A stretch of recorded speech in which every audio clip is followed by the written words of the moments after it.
hold the tail off. Okay, now he's got to side slip it up to the roof. You can see out the side windows what's happening here. That nose is so high you can't see over it. He can't just fly it straight down, so he's flying somewhat blind. Okay, he's looking out there. He's got it. He's got the main gear on it. Now he's got to drive forward right into these little spaces there. Land it. See, he's got to hold that tail up because the wind, well, he'll fly if he brings that tail down. The rider's got to slow down very carefully. He cannot hit the brakes or Ken goes into a nosedive real fast. So Ken Beach in that Interstate Cadet landing on the world's shortest runway, moving 60 miles an hour under you.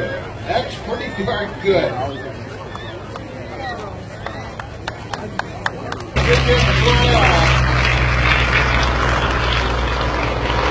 There goes the Yak-18, there goes down the Yak-55.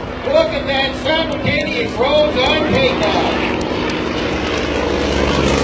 Doug has been flying airplanes since he was a small child when his father surprised the family by